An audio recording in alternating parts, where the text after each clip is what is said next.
nas alturas dos céus, louvamos e engrandecemos o teu santo nome, Senhor, e te agradecemos por todas as mensagens que temos recebido diretamente do céu para acalentar e preparar os nossos corações para os tempos que estão diante de nós. Abençoe-nos, ó Pai, e agora que vamos estudar sobre as 7 pragas do Apocalipse, que o Senhor venha nos ensinar o que precisamos compreender desse assunto e tirar lições e nos preparar para esse tempo de prova que está muito próximo de acontecer. Nós te agradecemos essas bênçãos na certeza de que seu Santo Espírito será o nosso orientador. Em nome de Jesus. Amém. Amém.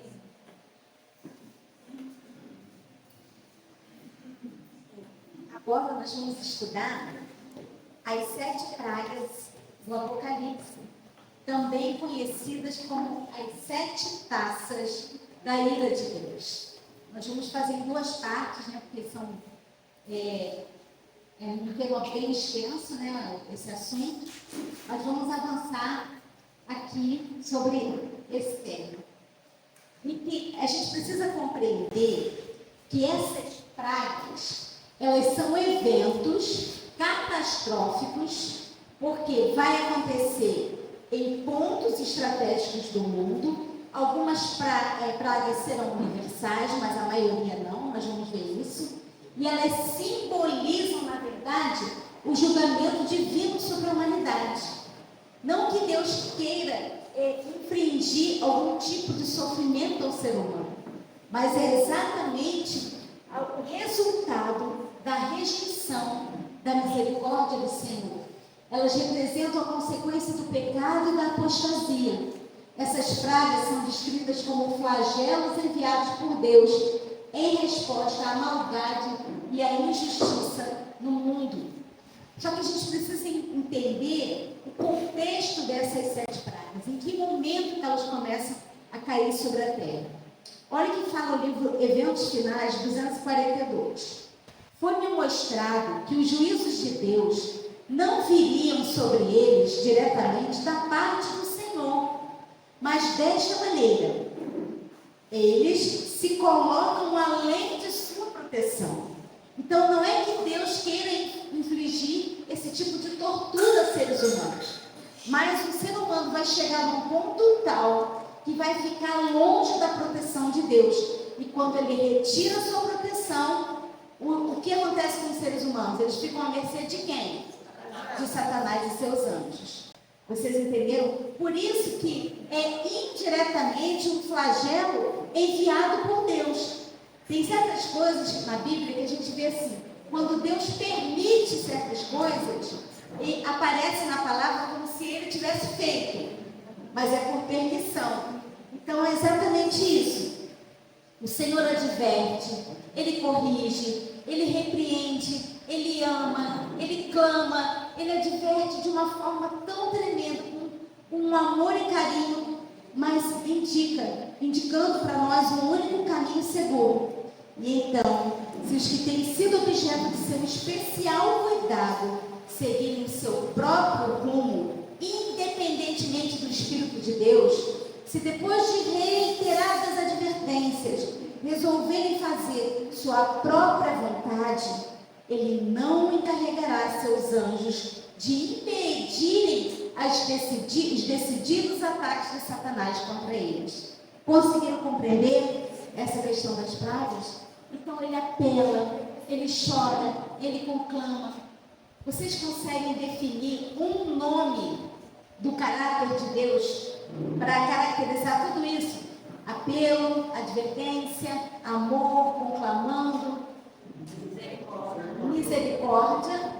Outro, longanimidade, exatamente. Ele é longânimo, ele é misericordioso. Então, quando chegou no ponto que, no limite de Deus, ele não tem mais o que fazer em relação à raça humana que está em total rebeldia contra Deus.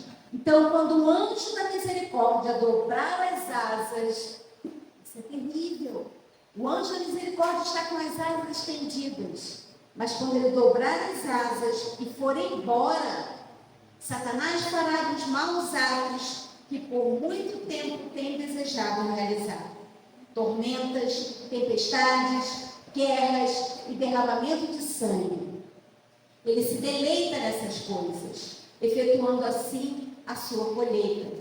E tão completamente serão os homens enganados por ele, que declararão que essas calamidades constituem o resultado da profanação do primeiro dia da semana. Então vejam bem, Satanás vai alertar para o mundo que as pragas estão caindo, porque existe um povo que está profanando o dia de guarda, que seria, à vista deles, o domingo. Então eles falam assim, essas pragas estão caindo por causa deles, que guardam o sábado. Ele vai acusar os guardadores do sábado. Dos púlpitos das igrejas populares será ouvida a declaração de que o mundo está sendo punido porque o domingo não é honrado como deveria. Então isso vai acender o quê? Contra os guardadores do sábado? Uma ira, um ódio terrível, porque eles estão sofrendo com a ação das pragas nos seus próprios corpos e vendo que, achando que, não vendo, mas achando que isso tudo está acontecendo com eles por culpa dos guardadores do sábado. Isso é muito terrível. E os que tiveram oportunidades para ouvir e aceitar a verdade e se unirem à igreja adventista do sétimo dia, considerando-se o povo de Deus que guarda os mandamentos. Então, olha, aqueles que tiveram oportunidade de se unir à igreja, de conhecer essa verdade, está falando para quem? Para nós. Um dia essa verdade nos alcançou. Um dia nos tornamos adventistas do sétimo dia. Mas olha a advertência que vem. Mas se essas pessoas não possuem mais vitalidade e consagração a Deus do que as igrejas nominais, serão atingidos pelas pragas tão verdadeiramente como as igrejas que se opõem ao Senhor. Então, a gente não pode nos confiar falando assim, estou dentro dos muros de Israel. Faço parte do Israel espiritual. Eu não vou ser atingido. Terrível ilusão. Vai ser atingido verdadeiramente, tão verdadeiramente como um ímpio lá fora, que não quer nem saber de Deus. Então é muito sério as nossas decisões perante o Senhor. E então, o contexto das pragas. No tempo do derramamento das 7 pragas, os salvos já estarão numerados e selados. Os que passarem vivos no momento das pragas. Estarão sem intercessor. Jesus já vai ter saído do santuário celestial, o juiz investigativo já terá seu fim. E eventos finais e grande conflito falam o seguinte: exigirá uma fé que possa suportar o cansaço, a demora e a fome. Fé que não desfaleça, ainda que severamente provada. Amém. Então, queridos, se hoje nós passamos por alguma provação, por alguma privação, não é nada próximo do que está por vir. E se a gente não resiste agora, e a gente blasfema, reclama, murmura, entra em contenda, causa confusão por passar por essas provações e privações, o que vai acontecer conosco nesse momento? Na verdade, não estaremos nem preparados para passarmos por esse tempo de prova. Por isso que o tempo de prova é agora. São as pequenas coisas que o nosso caráter está sendo provado. Se estivermos passando por algum tipo de dificuldade, seja ela financeira, ou conjugal, ou familiar, ou alimentar, qualquer tipo de dificuldade, vamos clamar ao Senhor e pedir a Ele para nos dar força para passar por essas situações. Porque lá na frente a coisa vai complicar. E se nós não treinarmos essas obreiras que o Senhor nos manda, que são essas provações, treinarmos agora a confiar nele, plenamente nele, somente nele, nós não vamos ficar de pé nesse tempo de angústia, que é um tempo que nunca houve como vai acontecer. Quando se encerrar a mensagem do terceiro anjo, qual é a mensagem do terceiro anjo? Justiça pela fé, ou justificação pela fé, ou o tema da justiça de Cristo. A misericórdia não mais pleiteará em favor dos culpados habitantes da terra. O povo de Deus terá cumprido a sua obra. Recebeu a chuva serôdia, o refrigério pela presença do Senhor, que é a chuva serôdia, e acha-se preparado para a hora probante que está diante dele.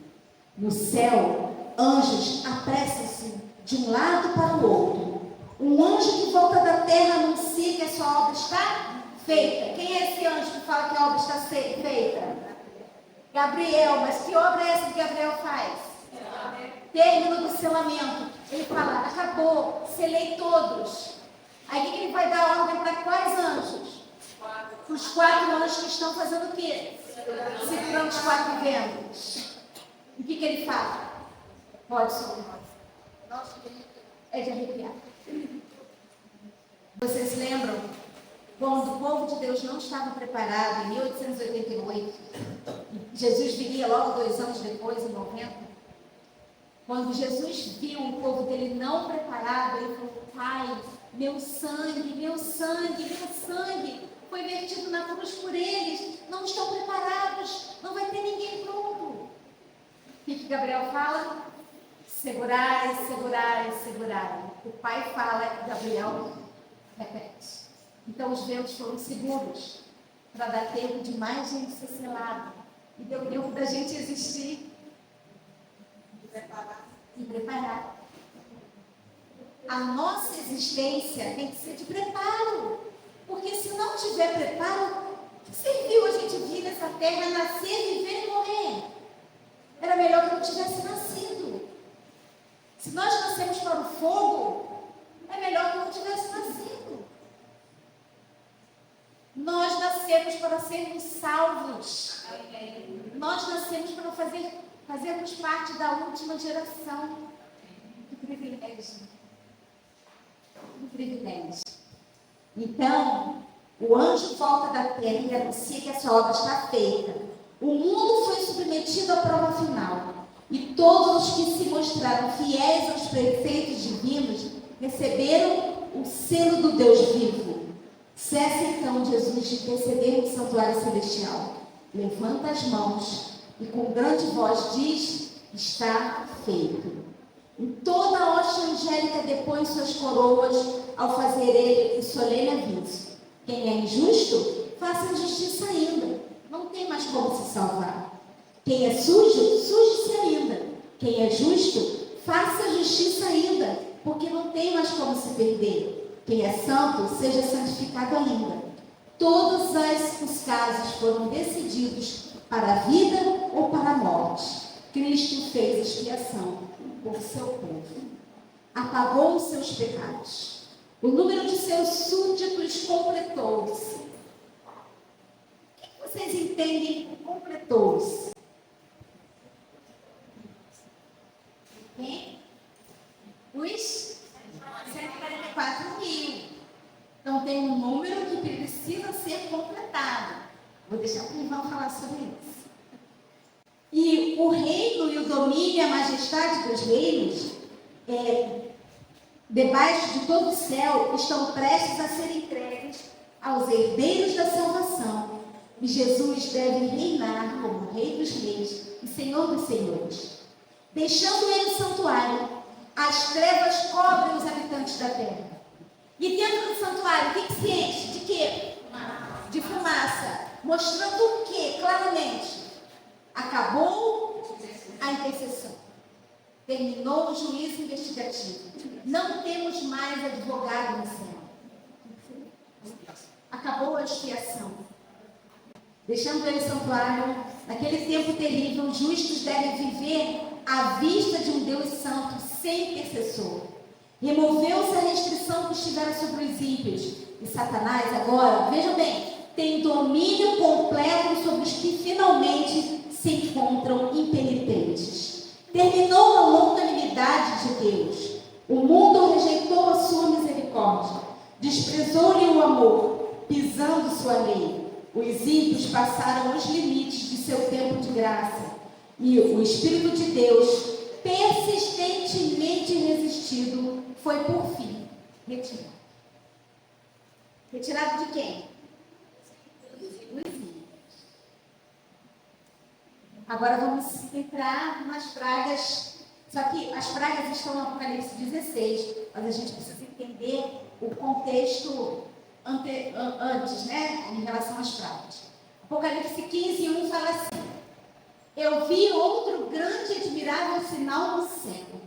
7 anjos que tinham as 7 últimas pragas, porque nelas é consumada a ira de Deus. Então, toda vez que você vê no contexto apocalíptico a palavra ira, toda vez que aparece essa palavrinha, significa pragas. Eles estarão caindo sobre os seus.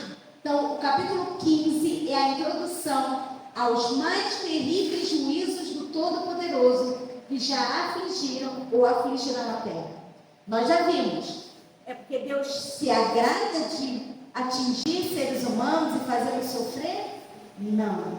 Nós vamos ver que essa obra de destruir o ímpio é chamada de obra estranha de Deus. Um ato estranho, porque Ele é um Deus de amor. Mas o que acontece? Quando as pessoas rejeitam, Ele retira a proteção e deixa à mercê de Satanás. E como a gente viu hoje na palestra que o Jonathan deu, os demônios mais terríveis, mais ousados, mais opositores e opressores vão começar a atacar a todos os ímpios. Então, as 7 últimas pragas que correspondem à ira de Deus representam agora os 4 ventos que Gabriel vai mandar soltar, que serão soltos pelos anjos do Apocalipse 7. As pragas ocorrem quando Deus retira sua proteção. Não são juízos arbitrários da parte de Deus. Então, essas 7 últimas pragas, no contexto, serão derramadas quando? Tem que ser depois do decreto dominical, depois da chuva serôdia, depois do fechamento da porta da graça, depois de tudo isso que a gente está estudando até agora. Avivamento, reforma, sacudidura, autoclamor, chuva serôdia, decreto dominical, selamento. Tem que acontecer depois de tudo. Quando Jesus termina a ministração no santuário celestial, as pragas começam a cair. Existem alguns indícios do que, por exemplo, poderia nos mostrar que a porta da graça está se fechando?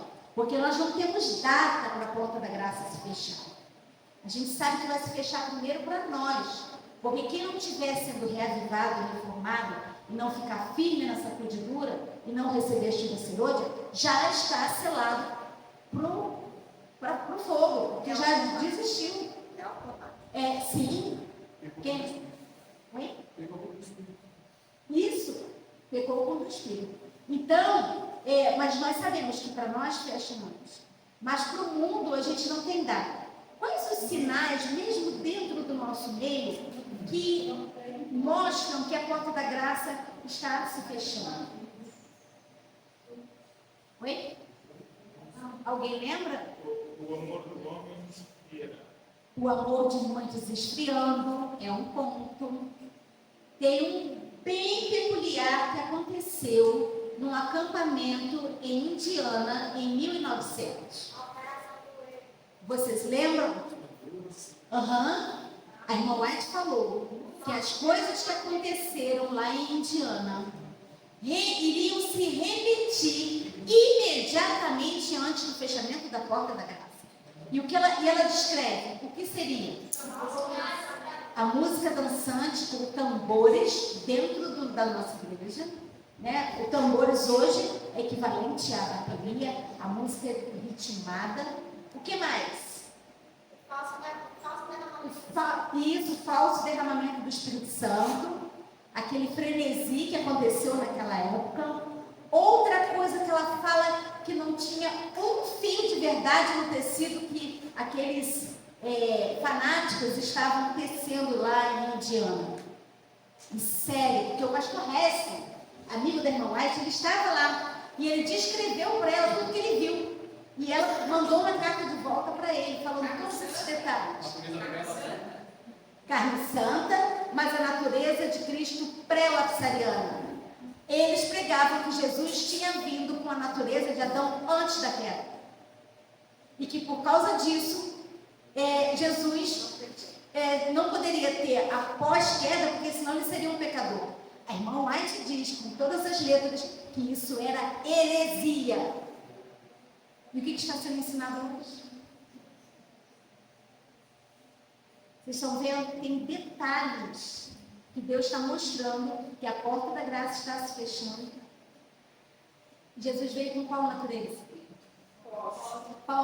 Depois, como nós. Natureza, não é caráter, natureza. Assim como ele venceu com essa natureza nossa, sujeita a todas as tentações que nós sujeitamos. E ele venceu, nós também podemos vencer. Fala por isso que ele veio em carne. Só existe uma carne. A carne é pecaminosa. Só que as pessoas entendem carne pecaminosa como pecado. E não é pecado. Natureza não tem nada a ver com pecado. Pecado tem a ver com escolha. Né? Mas esse é um outro estudo.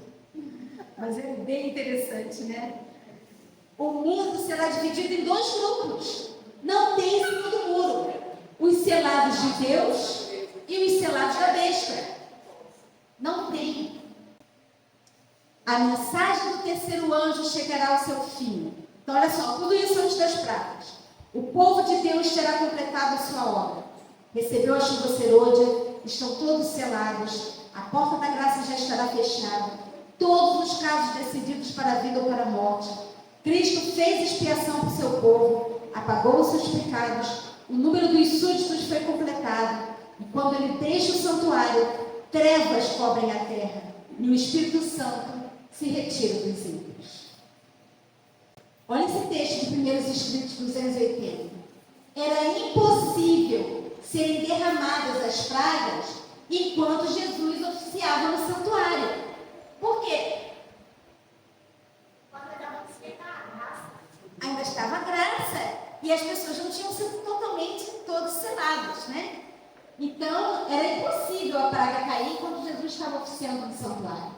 Mas, encerrando-se a sua intercessão, nada havia para deter a ira de Deus. E ela irrompeu com fúria sobre a cabeça desabrigada do pecador culpado. Agora, olha a característica do pecador culpado, que desdenhou a salvação e recusou a correção.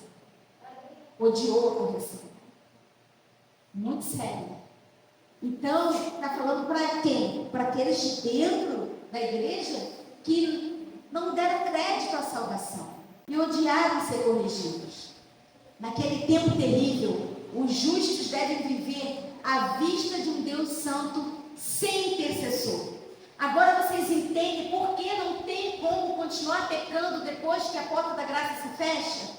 E por que é uma heresia terrível falar que a gente vai continuar pecando até a volta de Jesus? Porque não vai ter mais intercessor.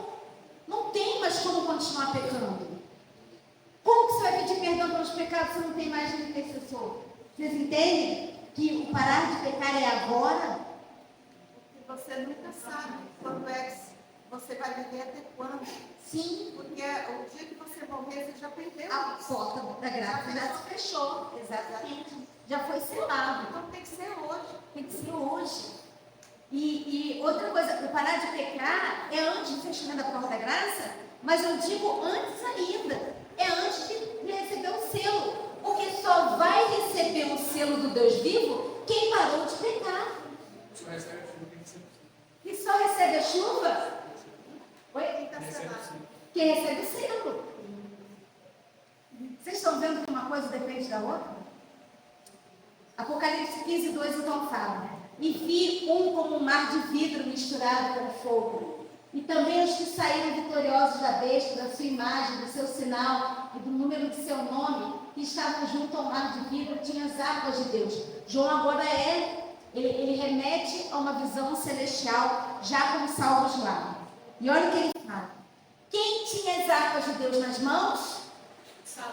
Mas qual o salvo? 144 mil. Por que eles? Vamos ver. Quem saiu vitorioso da besta? 144 mil. Os 144 mil. Agora, por que eles recebem essa harpa? Fala.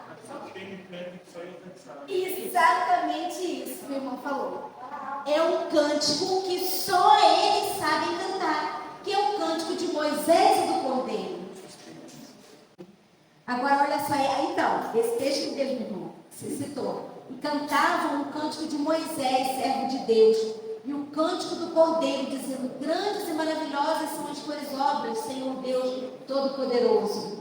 Justos e verdadeiros são os teus caminhos, ó Rei dos Santos. Quem te não temerá, ó Senhor, e não te magnificará o teu nome, porque só tu és santo. Por isso, todas as nações virão e se prostrarão diante de ti, porque os teus juízos são manifestos. Quando que vai ocorrer isso? Todas as nações do mundo inteiro, desde que o mundo é mundo, desde o primeiro homem criado, que é Adão, até o último, vai se prostrar diante de Deus. Quando? Depois do milênio. Isso, quando Jesus for elevado num grande trono branco, e ele olhar e os ímpios ressuscitarem de todas as eras, vai ser a primeira vez em que todos os seres humanos criados estarão juntos. Os ímpios de todas as eras ressuscitam. Os salvos estão aonde? Dentro da cidade, os 144 mil e a grande multidão, os dois grupos. E todos juntos, que Jesus levanta e é coroado, e ele olha para cada face de cada ímpio e passa em revista na mente deles o que eles desdenharam em relação à salvação, as oportunidades recebidas e negligenciadas. Cada detalhe da vida passa, e quando eles reconhecem que eles perderam o céu por escolha própria, aí eles vão se prostrar diante de Deus. Até Satanás vai se prostrar. Mas nem é por arrependimento. Não. Só Reconhecimento. Só porque reconhecer. Exatamente. Tanto é que Satanás, quando ele está ajoelhado lá, ele se dá conta, ele manda o povo levantar para tomar a cidade santa. Ele não está arrependido. Então, os 144 mil vão demonstrar diante do universo o caráter de Deus e sua justiça. Sua vida é uma evidência de que é possível viver uma vida santa diante de Deus. Para Deus ressuscitar a grande multidão, olha só, de salvos, né? Todos de 1844 para trás, primeiro ele precisa fazer uma demonstração ao universo através das primícias, que são os 144 mil. Deus precisa dos 144 mil para provar que o castigo que os ímpios vão receber é justo. Por quê? O que ele vai falar para o universo? Se esses aqui aceitaram, foram obedientes, estão recebendo a vida eterna, esses aqui que não receberam, não estão aqui conosco pela escolha deles. Então eles vão receber, não que Deus queira infligir esse castigo, vão receber aquilo que eles suportaram. Nós queremos a perdição, nós queremos receber os flagelos. A desobediência é essa frase, significa essa frase. Pode cair flagelo sobre mim, porque eu não quero saber de Deus. É muito sério. No serviço do santuário terrestre, vocês lembram que no dia da expiação, qual era o dia da expiação? 10º dia do 7º mês, do mês de Tíxero. O dia que o povo ficava em aflição de alma. 2 bodes eram separados, vocês lembram? Sim. E o bode expiatório representava quem? Jesus. E o bode emissário ou Azazel representava quem? Satanás. Vocês lembram que o bode expiatório fazia a expiação por todo o santuário, pelos sacerdotes, pelo povo. Aquele sangue vinha limpando tudo que foi contaminado durante o ano todo com os pecados confessados e jogados no santuário. Nós precisamos estudar profundamente o assunto do santuário. O primeiro de março. Então, quando o bode expiatório vai fazendo a limpeza e o sacerdote, carregando os pecados confessados, vai jogar sobre o bode Azazel aqueles pecados. Mas a pergunta é: Satanás carrega e vai ser levado à míngua para morrer a míngua no deserto. Satanás carrega os pecados de todos os ímpios, olha a pergunta, ou ele carrega somente os pecados que ele fez, os justos cometeram? Só os justos. Por quê? Cada ímpio que nunca aceitou Jesus como Salvador vai pagar pelo seu próprio pecado. E Satanás vai torrar pelos pecados que ele fez a gente cometer. Fala. Levanta a mão. Ah, sim. Sim. Então, isso é muito sério. Então, os pecados que ele fez, os justos cometeram. E havia um homem no santuário terrestre, chamado homem designado. É um homem que ficava se preparando para esse dia especial. E esse homem, ele era o responsável por levar o bode emissário ao deserto. A irmã White fala que esse homem designado é a última geração, os 144 mil. Ela fala o seguinte, ele representa o agente através do qual Deus vai expulsar Satanás para sempre do arraial dos santos. Eu não botei aqui no texto, mas ela fala o seguinte, não é sem luta que ele vai lutando. O que isso significa? Ele vai dando barradas. O que isso significa? Ele vai fazer de tudo para fazer os 144 mil pecar depois que as pragas estiverem caindo. E o que é levar o bode Azazel para o deserto? Para morrer a míngua. É o não pecar e reivindicar o caráter de Deus, não pecando sem exceção no santuário celestial. E o universo contemplando isso. Gente, vai arrepiar. Vai arrepiar. Tremendo demais. Aí vai ficar patente para todo o universo de que o caráter de Deus foi vindicado. De que realmente é possível viver diante de um Deus santo, sem pecar, através de quê? Da justiça de Cristo que foi dada aos santos no tempo de graça. Vocês estão compreendendo? Então, quem vai vindicar o caráter de Deus são 144 mil, a última geração. E Satanás vai ficar como um mentiroso, como ele é, diante de todo o universo. Porque ele vai falar assim, vocês vão ver, eu vou fazer esse povo pecar. Vai instigar. E a última geração, os 144 mil, não cai, não vai pecar. Isso é levar o bode Azazel para o deserto. Essa é a função do homem designado.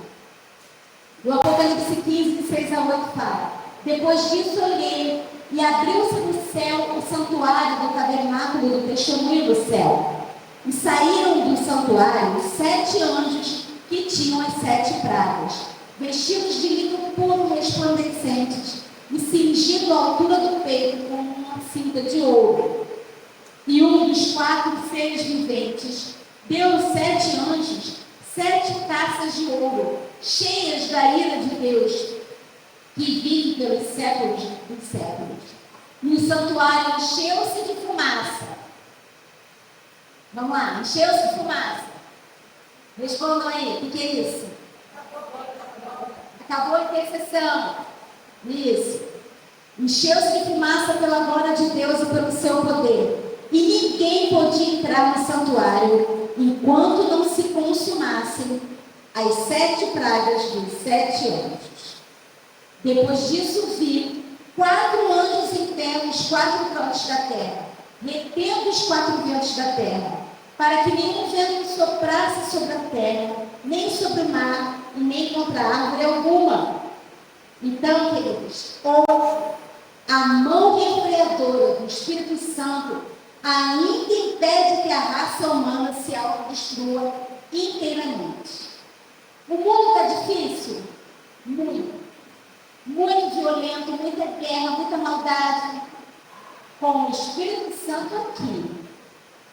Imagine quando ele for retirado dos ímpios. O que vai acontecer? Vai curar segundo a saúde, ele vai estar retirado. Sim. Por isso que o homem vai ter que ter mais. Sim. Mas nesse período, irmão, o fechamento da pau da graça, ele sai completamente dos ímpios, totalmente, e os ímpios ficam à mercê das hostes satânicas. Olha só, enquanto Jesus permanece como intercessor do homem no santuário celestial, a influência repressora do Espírito Santo é sentida pelos governantes e pelo povo. Não fosse ela, olha o texto, as condições do mundo seriam muito pior do que ora é. A mensagem de Deus é para sairmos das cidades, indo para o campo hoje. Vocês têm ideia de como vão ficar as cidades nessa fase? Por isso que ela vê a grande maioria dos selados no campo, nas montanhas. Os que ficaram nas cidades são os últimos que não conseguiram sair por conta de prisões, estavam nas celas, mas estavam de alguma forma lá, mas embora eles morassem no campo, iam como menor, pregar nas cidades. Então, a ordem de Deus é: saiam das cidades. Quem tentar sair, daqui a pouco, não vai mais conseguir. Ela fala também isso. Não vai mais conseguir. E vi outro anjo subir do lado do sol nascente, dizendo: não danifiques a terra, nem o mar, nem as árvores, até que selemos na sua fronte os servos do nosso Deus. Então hoje, queridos, a porta da misericórdia de Deus, que é a porta da graça, da intercessão, da expiação, da salvação, da justificação, está aberta. Mas quando as pragas caírem, a porta da graça já estará fechada. A ira de Deus, não mais temperada com misericórdia, cai sobre os ímpios rapidamente. E quem são os ímpios? Nós estudamos naqueles textos no dia que a gente estudou sobre consagração. Quem são os ímpios? Só esses que estão no mundo afora hoje e que rejeitam a Cristo? Não. Mas aqueles que, dizendo-se irmãos, tendo aparência de piedade, estão dentro da igreja e não sentem a necessidade de consagração, de entrega completa do coração a Deus. Serão considerados como ímpios. Retirando-se Jesus do lugar santíssimo, uma nuvem de trevas cobriu os habitantes da terra. Não havia mediador entre o homem culpado e Deus. Terrível. De modo semelhante às 10 pragas do Egito, as 7 pragas do Apocalipse serão o quê? Literais na sua maioria. E serão o quê? Sucessivas. Por exemplo, quando cair a primeira praga, que é das úlceras terríveis no corpo, logo depois a do mar, a dos rios. Quando chegar na praga, que é a quinta, da treva do trono da besta, eles vão estar mordendo a língua de dor por conta da praga, a primeira, que é das úlceras. Então as pragas serão rápidas, sucessivas, a maioria literais e não universais, exceto a última, que será universal. Porque senão não vai escapar ninguém. Mas a pergunta é: por que Deus permitiria o tormento de homens já perdidos? Por quê? Boa pergunta. Por que Deus permitiria que pessoas que já estão perdidas vão sofrer? Deus derrama seus juízos para mostrar a sua justiça ao mundo desobediente.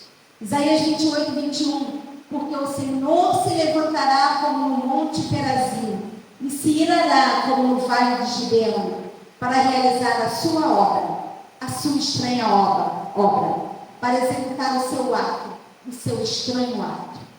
O ato de Deus destruir o ímpio é um ato estranho a Deus, mas é necessário. Por quê? O mal não vai se levantar 2 vezes. Não pode surgir outro Lúcifer.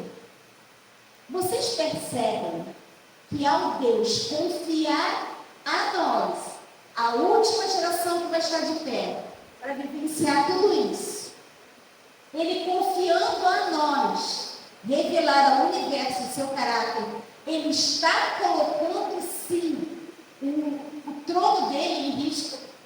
Porque se um dos salvos se rebelasse, olha que tragédia seria. Um único. E Satanás fala que se ele conseguisse derrubar um único dos 144 mil, todos seriam derrubados. Então é impossível que algum dos 144 mil caia diante dos ataques e apelo dos ataques. Não vai cair. Amém? Louvado seja o Senhor. Então, as pragas, a pergunta é, serão globais ou locais? Vamos ver. Essas pragas não serão universais.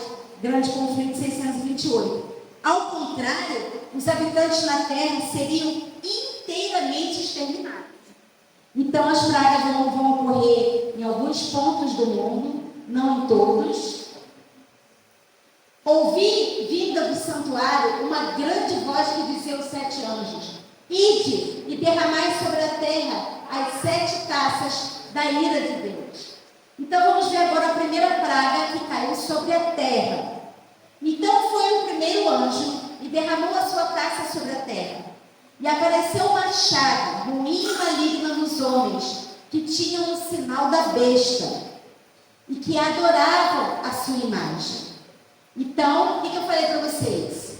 Ou você é selado de Deus ou é selado da besta.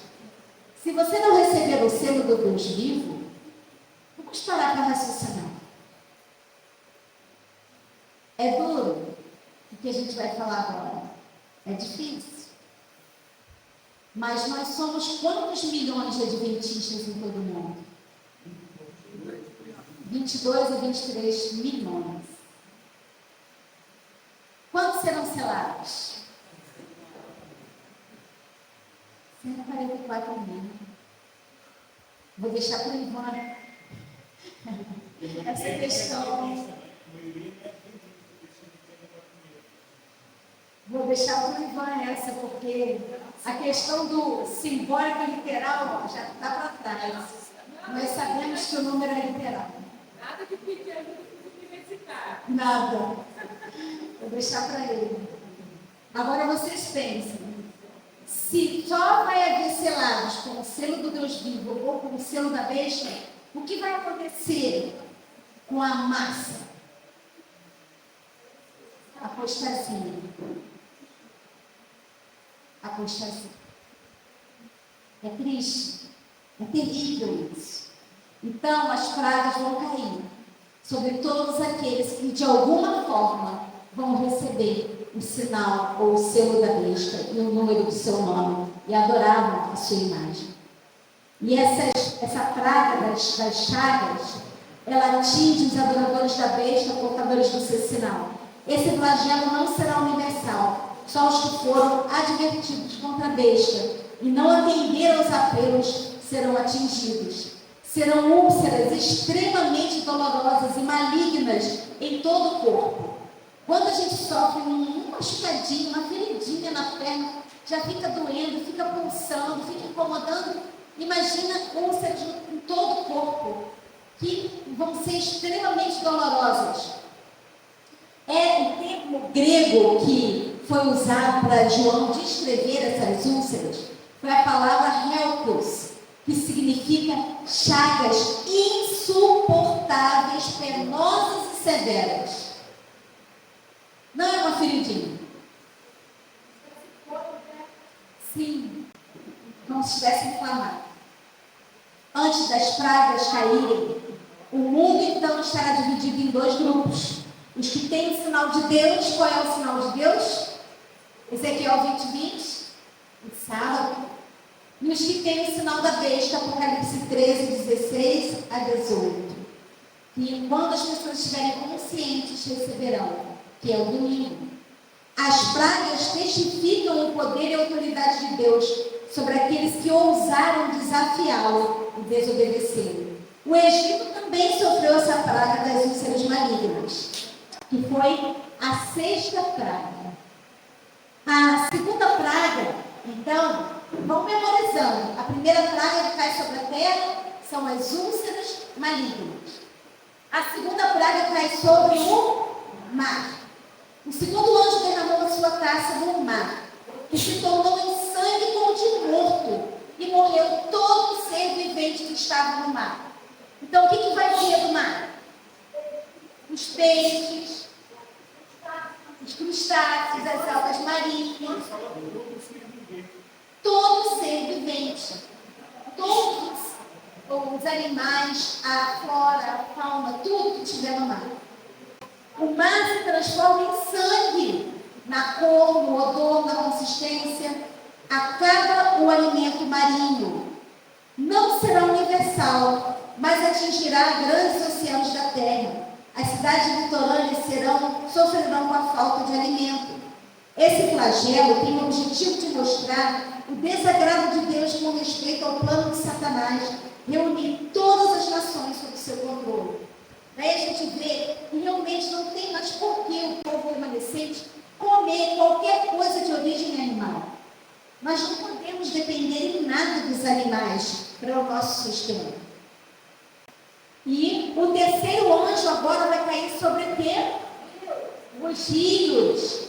E o terceiro anjo derramou a sua taça sobre os rios e as fontes das águas, e se tornaram em sangue. Então, os rios, se os rios se tornarem em sangue, o que vai acabar? A água potável, né? O suprimento de água potável. Então, o que o mundo vai estar sofrendo? Sede. Os animais vão estar sofrendo com a falta de alimento e com falta de água, também não vai ter alimento para eles. Os rios e as fontes das águas transformam-se em sangue. Acaba o suprimento de água potável no mundo. Muitos morrerão de sede, mas não será universal. Se for, não sobra ninguém. Pode a gente viver sem beber água? Não tem como. Então, a razão dessa praga é dar aos ímpios sanguinários aquilo que eles mais desejam: sangue. O mundo será banhado em sangue. Muitos em vão buscarão agora, tardiamente, a palavra de Deus. Mas encontrarão? Não. Por quê? É só de retirada da Bíblia física?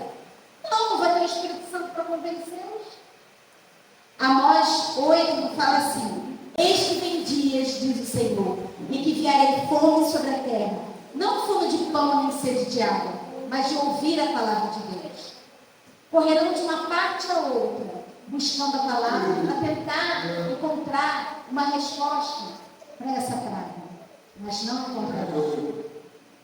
Andarão errantes, de mar em mar, do norte até o oriente, correrão por toda parte buscando a palavra do Senhor e não acharão. Mas os salvos serão protegidos. Os anjos protegerão os justos, suprindo-lhes as necessidades.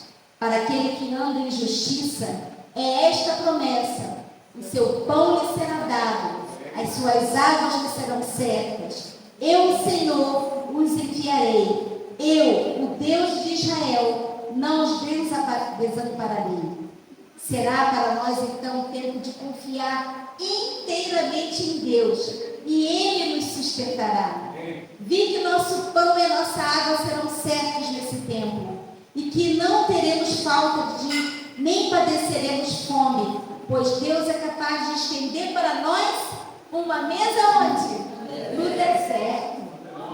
Deus seja louvado. Ela fala que nessa fase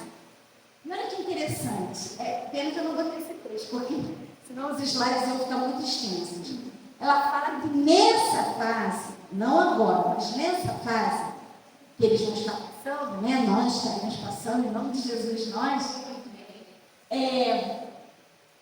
não adianta guardar comida, estocar comida. Porque ela fala que os ímpios vão estar com tanta fome e eles irão para o campo onde nós estaremos. Olha que interessante. Fala assim, eles vão ao campo onde os salvos estão. Eles vão para a cidade onde os salvos estão? Vão para o campo. E vão roubar as comidas. Vão invadir as plantações, vão levar tudo. Então, nessa hora, é uma hora probante. Por quê? É viver única e exclusivamente da fé. Aquela fé que vai suportar a dor, a angústia e a fome. E ter a certeza de que Ele vai nos alimentar. Anjos magníficos trarão pão e trarão a água. Coisa tremenda, irmãos. A gente não faz ideia do que está por vir. Não. Período nenhum justo morre mais, né? Embora nesse período das pragas saia o decreto de morte para matar os justos, esse decreto não é cumprido. Mas o povo passa por uma angústia terrível, que o Jonathan vai falar sobre a angústia de Jacó. É a angústia de não saber se os pecados confessados foram perdoados, se estava lembrando de algum pecado, porque está vivendo diante de um Deus santo sem intercessor, mas não só pela privação física, mas a angústia espiritual, né? Mas realmente vai ser um tempo de prova muito grande. E o Apocalipse 16, 5, 7 fala: e ouvi o anjo das águas que dizia: justo és tu, ó Senhor, que és e que eras, e santo és, porque julgaste essas coisas, visto como derramaram o sangue dos santos e dos profetas. Também tu lhes deste o sangue a beber, porque disto são merecedores. E ouvi o outro lado do altar que dizia: na verdade, ó Senhor Deus Todo-Poderoso, verdadeiros e justos são os teus juízos. Então os anjos aclamam que Deus é justo. Deus é aclamado justo por todos. O flagelo é um ato direto de Deus. Ele é digno e justo, uma demonstração de sua indignação contra o pecado. O Egito também sofreu essa praga no rio Nilo. Foi a primeira praga. E vamos ver agora a quarta praga. Nós vamos parar hoje na quarta praga. E amanhã nós vamos estudar da quinta em diante. Então, o quarto anjo derramou a sua taça sobre o sol. E foi-lhe permitido que abrasasse os homens com fogo. Então, o sol aquecerá cada vez mais e abrasará os homens. A palavra do Senhor fala que o sol aquecerá quantas vezes mais? Vamos ver, ó. E a luz da lua será como a luz do sol. E a luz do sol 7 vezes maior. Como a luz de 7 dias, no dia em que o Senhor atar a condução do seu povo e curar a chaga da sua ferida. Eis que o nome do Senhor vem de longe, ardendo em sua ira, e com densa nuvem de fumaça, os seus lábios estão cheios de indignação, e a sua língua é como um fogo consumidor. Nós reclamamos, às vezes em cidades muito quentes, né, como é lá no Rio de Janeiro, de aparentar ter uma temperatura aparente, né, uma sensação térmica de 56 graus. Imagina, o que vai acontecer quando o sol aquecer 7 vezes mais? Vai ser terrível. Essa praga também não é universal. Também não é universal, senão todos morreriam. E outra coisa, essa praga do sol aquecendo vai cair sobre aqueles que já estão com sede, porque não tem água potável, já estão com fome, porque não tem mais um suprimento marinho, e estão morrendo de dor por conta das chagas insuportavelmente dolorosas. Vocês estão vendo que as pragas são cumulativas? Aí elas não são por exemplo. Vou dar um exemplo. Por exemplo, as chagas do povo chinês, por exemplo, né? E se calhar falta d'água para o povo brasileiro. Pode cair no mesmo povo. Pode. Porque vai acontecer isso quando a quinta praga, sobre o trono da besta, trevas sobre o trono da besta, os que estão lá no trono da besta, eles vão morder suas línguas por causa da dor das chagas. E não morrerão. Não. Não morrerão. Vão morrer quando olhar Jesus voltando na 7ª praga. Terrível. O flagelo será literal. Olha, esse do sol, como o irmão falou, mas não universal. É como se o sol ficasse mais quente em certas regiões. Deus é que tem poder sobre as pragas. E qual vai ser a consequência dessa 4ª praga? Calor intenso, insuportável, seca. Porque, irmãos, aqui chove durante quase 6 meses. E o mar fica assim verdinho. O gado da redondeza começa a comer e fica gordinho. Mas durante 6 meses, há seca, não chove aqui nessa região. E a gente vê o gado todo magrinho, pele e osso, porque não tem o que comer. Isso porque está numa estação de seca. Imagine, sem água e com o sol abrasando. Então haverá seca, sede, fome. Morrem homens e animais. Ai do dia, pois o dia do Senhor está perto, e vem com assolação da parte do Todo-Poderoso. Joel 1,15. Olha mais o que Joel viu. O gado vai ficar assim. A semente mirrou debaixo dos seus torrões. Os celeiros estão desolados, os armazéns arruinados, porque falharam os cereais. Não tem mais o que comer. Como geme o gado, as manadas de vacas estão confusas, porque não tem pasto. Também os rebanhos de ovelhas estão desolados. A ti clamam, Senhor, porque o fogo consumiu os pastos do deserto, e a chama abrasou todas as árvores do campo. Até os animais do campo suspiram por ti, porque as correntes de água se secaram, e o fogo consumiu os pastos do deserto. Que tristeza. E ainda assim, o sentimento de pena, de misericórdia, dos salvos, ainda estará pulsando no coração em relação aos que estão sofrendo. Sim, com certeza. E os ímpios, em vez de se arrependerem, não tem mais como, vão blasfemar mais ainda de Deus e vão morar contra Então, que Deus. os santos sejam mais santos. Santos e os ímpios mais ímpios, exatamente. Eles vão blasfemar e culpar a Deus, e culpar os salvos por essas pragas. Então, como o gado vai ficar, e interessante que Deus mostrou isso para profetas diferentes, né? Joel viu o fim dos tempos, Amós viu. A irmã Ed fala que esses profetas do Antigo Testamento, eles escreveram muito mais para o nosso tempo do que para o tempo deles.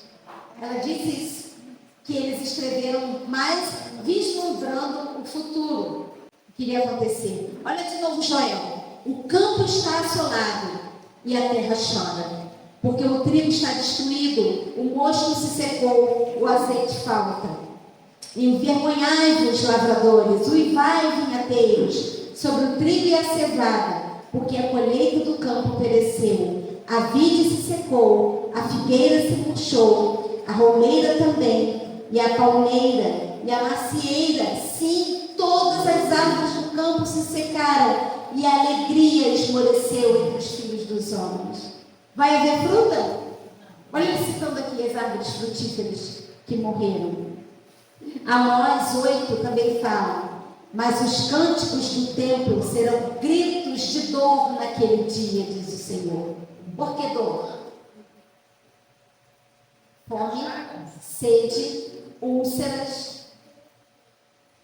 Muitos serão os cadáveres, alguns vão morrer. Em todos os lugares serão lançados fora em silêncio. Quem não vai morrer é mais a cúpula que vai ver de pé Jesus voltar. Naquele dia, as virgens formosas e os mancebos desmanharão de sede. Apocalipse 16, 9. E os homens foram abrasados com grande calor e blasfemaram o nome de Deus, que tem poder sobre essas pragas, e não se arrependeram para lhe darem glória. Então, vai ser uma mortandade.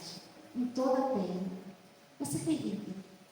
A irmã White, quando ela contemplou essa cena, aliás, quando ela contemplou o tempo de angústia prévio, ela falou para o anjo: eu não quero ver.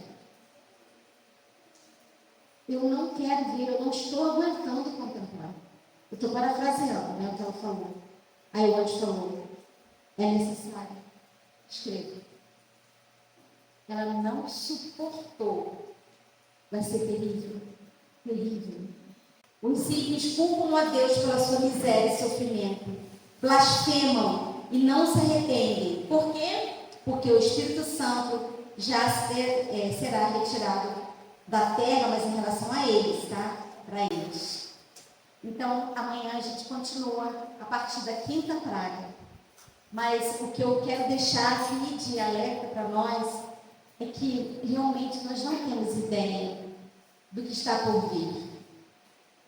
Agora, que essa não seja a nossa motivação para nos apegarmos a Deus. Não o medo das pragas. Que nossa motivação para nos apegar a Ele seja o amor a Ele. O amor e querer viver com Ele eternamente. Deus seja louvado por tudo. E se nós estamos aqui hoje, reunidos, Deus escolheu vocês para estarem aqui. Eu creio que foi assim, escolhido. Não que Ele não quisesse que todos estivessem. Claro que Ele quer que todos estejamos estudando isso, nos aprofundando e buscando. Mas vocês atenderam ao convite e estão aqui. E eu louvo o Senhor pela vida de cada um que aqui está.